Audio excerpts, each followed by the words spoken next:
Médecin en Falau. Margalante. It's my son that gave me 2 granddaughters. And I called my son and I said, you know something? I said, when my granddaughter is with me, she's not telling me about the activities you are doing with her. You see, it's always say, mommy this, mommy that, mommy this. I said, what about daddy this and daddy that? I said, do something about it. Because again, we are saying, we look what the children, what they are saying is what is happening. That is what is in their mind. So please, we need more fathers, African, not black, Africans, that will begin to inject African culture and family culture into our next generation. Her husband, my grandfather, was born to a cocoa farmer, and they didn't have money to send my granddad to school. And my granddad took himself to the farm and he worked. He worked for about 5 years at the age of like 9. And he took himself back to grade 1. And he sat through school and he did it. And he argued with the teachers. And he tried so hard. And when they kicked him out again, he worked in a gold mine. And he worked in the toilets in the gold mine. He didn't even get to work with the good stuff. And he went back to school. And in 1973, he set up the largest brewery in Africa. Wow. Because he was determined that he isn't just going to be a cocoa farmer's son. Right. He's going to see his life and he's going to aim for something, he's going to go for that. And for me, hearing that age of 5, that's pushed me for the next 15 years. Wow.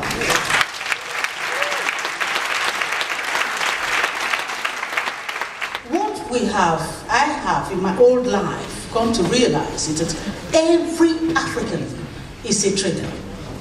Yeah. We do things, every African, because if you look at most of our countries, they do things themselves, and this is what my little daughter here is relating. I mean, if you go on the continent, who is looking at you is do it yourself. Yes. And if it is do it yourself, then you are selling. If it's little cassava you grow, you're selling it.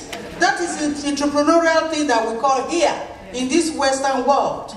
In our place, recently, about 2 weeks ago, I was actually in Africa, in Abraka, where I went to visit the university. And one of the girls followed me. I said, Ma, I'm doing a project on feminism.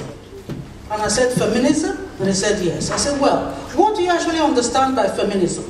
And she's telling me about all these wonderful things as to what she understands. All of it is theoretical. We need to come to town, look around you. Who am I? What do I do? These are the things that our children are going to be picking up. The line that we follow, we cannot tell them because their times is different. Our time is almost out. And they have the opportunities. Just teach them to understand that when they see opportunities, they grab it. And this young lady said, and I said, look, I'm not a feminist. I may be running Women of Africa. I may be pushing for African women to be accepted and recognized within themselves. We're talking about confidence. We're saying in the policy decision making internationally, because you've roped us into a global world, whether we're ready or not, we want to sit around that table. That is what we're saying. So we're talking about gender equality. That is what I want to look at this time. Then when we talk in passing, we were moving. And I said, now look around you. Because around the campus, you see women, some cooking rice, others cooking dodo. This one is selling pineapple. This one you could get everything. Those selling peanuts. It doesn't matter where you go. The African woman is feeding Africa. And that is entrepreneurial skill. You don't need anything different for that.